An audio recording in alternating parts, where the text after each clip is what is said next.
One thing that we felt was missing and that we wanted to put in Assassin's Creed Revelation was the storyline. It's a core part of Assassin's Creed, it's part of what the fans like and why they really follow the story. And for multiplayer, what we did is we really added a layer to the Abstergo story.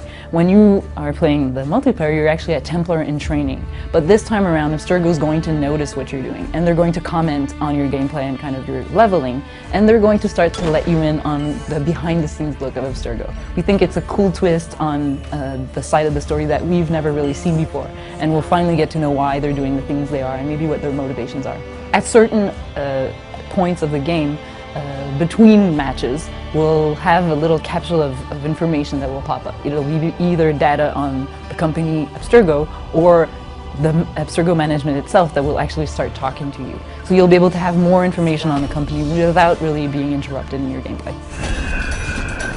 One of the things that we did in Assassin's Creed Revelation is allow people to have abilities as soon as they start the game. We didn't have that in Brotherhood, and we feel that that's kind of what led to a run and gun kind of gameplay where people just said, hey, I have no tools, what am I supposed to do here? And just kind of figured it out by running around and trying to kill their enemies. Having the abilities at the start of the game will allow people to know that there's a strategy and that they need to kind of figure out how to use these tools. And we do feel that at one point they'll try to use them and have a bit more strategy. We're also adding features in the menus before the game to give you more elements to really figure out how you're going to play.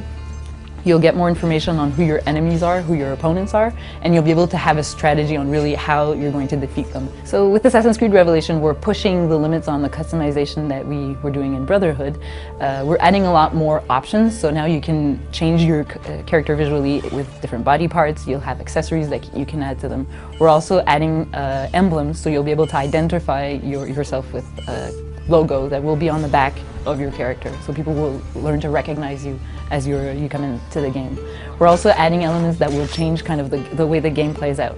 So you'll be able to choose your two weapons, or your primary weapon and your secondary weapon, which will change the animations related to the attacks, and you'll be able to choose your taunts. So at the end of a game, you'll be able to, at the end of a kill, sorry, you'll be able to put in a taunt move that you've chosen that'll be your specific move, your characteristic move.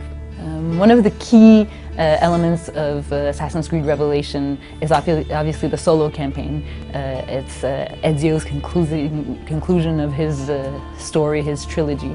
And when we're working on the multiplayer, we want to make sure that we evolve the game kind of in parallel with what the solo is doing. So you'll be able to find a lot of things that have evolved in the solo that will also be in the multiplayer. For example, some of the abilities will remind you of some of the bombs that you'll be able to craft in the solo campaign. You'll also have the same kind of moves that you can have with the hook blade. So some of those moves are coming back in the multiplayer. Another cool thing that we're bridging the gap between the solo and the multiplayer is that you will have assassinations mission in the solo campaign, like we had in Brotherhood, where you'll meet the multiplayer characters in their setting originally in the solo campaign. So we did that in Brotherhood, and our fans were really appreciative of that, to be able to catch a glimpse of how these characters really lived in a real setting. So you'll be able, in the solo campaign, to assassinate some of the multiplayer Templars that you'll find in the game. So Assassin's Creed Revelation is coming out November 15th on Xbox 360, PS3, and PC.